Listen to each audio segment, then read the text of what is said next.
Brain wash, गंधर्व विवाह और दुष्कर्म का आरोप। गोवर्धन से गिरफ्तार हुआ कथित आदिकर्ता। क्या आस्था और अध्यात्म के नाम पर युवाओं को जाल में फंसाया जा रहा था? क्या ब्रेन वॉश कर युवतियों को कथित तौर पर शोषण का शिकार बनाया जा रहा था? और क्या गंधर्व विवाह की आड़ में चल रहा था विश्वास के साथ खिलवाड़? मथुरा के गोवर्धन से सामने आए एक मामले ने कई गंभीर सवाल खड़े कर दिए हैं। पुलिस ने एक ऐसे आरोपी को गिरफ्तार किया है जिस पर युवतियों को बहला फुसलाकर अपने प्रभाव में लेने और दुष्कर्म करने के आरोप हैं। भगवान कृष्ण की लीला स्थली गोवर्धन, जहां देश विदेश से श्रद्धालु आध्यात्मिक शांति की तलाश में पहुंचते हैं, लेकिन इसी पवित्र नगरी से एक ऐसा मामला सामने आया है जिसने हर किसी को सोचने पर मजबूर कर दिया है। पुलिस के अनुसार अभिषेक उर्फ आदिकर्ता नारायण दास नाम का एक व्यक्ति युवक युवतियों को अपने समूह में शामिल करता था और धीरे धीरे उन्हें अपने प्रभाव में लेता था।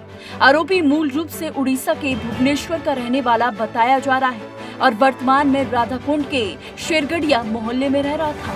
आरोप ये भी है कि आध्यात्मिक और वैचारिक प्रभाव का इस्तेमाल कर युवाओं का ब्रेन वॉश करता था। इतना ही नहीं, गंधर्व विवाह जैसी अवधारणाओं का हवाला देकर युवतियों को अपने प्रभाव क्षेत्र में लाने की कोशिश की जाती थी। पुलिस का दावा है कि आरोपी युवक को अपना शिष्य मानता था और उनके साथ रहने वाली युवतियों के साथ शारीरिक संबंध स्थापित करता था। जब एक युवती ने सामने आकर अपनी आप बीती बताई, तब पूरे मामले का खुलासा हुआ। पीड़िता की शिकायत के आधार पर 25 मई 2026 को गोवर्धन थाने में मुकदमा दर्ज किया गया। इसके बाद पुलिस ने जांच शुरू की और साक्ष्यों के आधार पर कार्रवाई करते हुए 1 जून 2026 की शाम राधाकुंड के शेरगढ़िया मोहल्ले से आरोपी को गिरफ्तार कर लिया गया। अब सबसे बड़ा सवाल ये है कि आखिर युवाओं को प्रभावित करने का ये कथित नेटवर्क कब से चल रहा था? क्या इसके जाल में और भी लोग फंसे हैं? क्या अध्यात्म और विश्वास की आड़ में लोगों की भावनाओं का दुरुपयोग किया जा रहा था? फिलहाल पुलिस आरोपी से पूछताछ कर रही है और मामले के हर पहलू की गहन से जांच की जा रही है। पुलिस का कहना है कि मुकदमे में आवश्यक वैधानिक कार्रवाई की जा रही है और जांच के आधार पर आगे की कार्रवाई की जाएगी।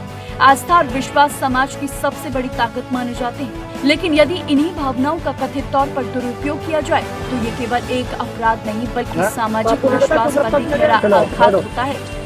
अब सबकी नजर पुलिस जांच कर चुकी है और इस मामले में कौन से तथ्य सामने आते हैं वो पता नहीं। कोई लड़की ने झूठा आरोप लगाया है, शायद कुछ पता नहीं, मेरे को भी छेड़खानी है क्या है पता नहीं। तो आप क्या करते थे? कुछ नहीं करते थे।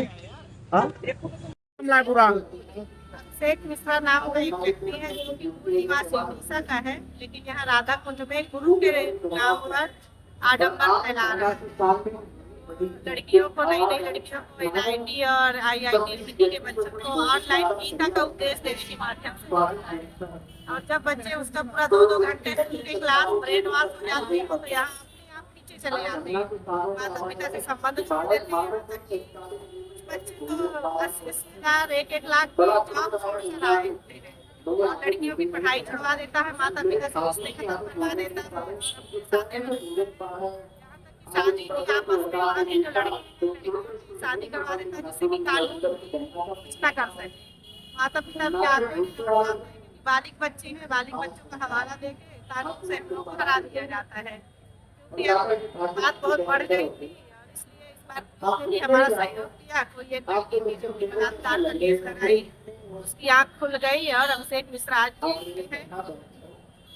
तो कोई रेप जैसी वारदात भी सामने आई है? लड़की से सबसे छेड़छाड़ी और ऐसा कर रहा था, तो एक लड़की जो यहाँ से भागी है, 2 लड़कियों थोड़ा संपर्क की,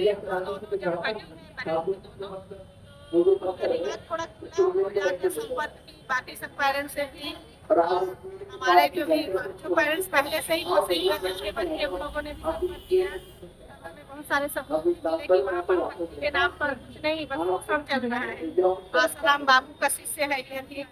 पुलिस से हम लोगों ने सब हो गया, एक लड़की ने केस लगाया था, उसको फंसा और आज जेल में।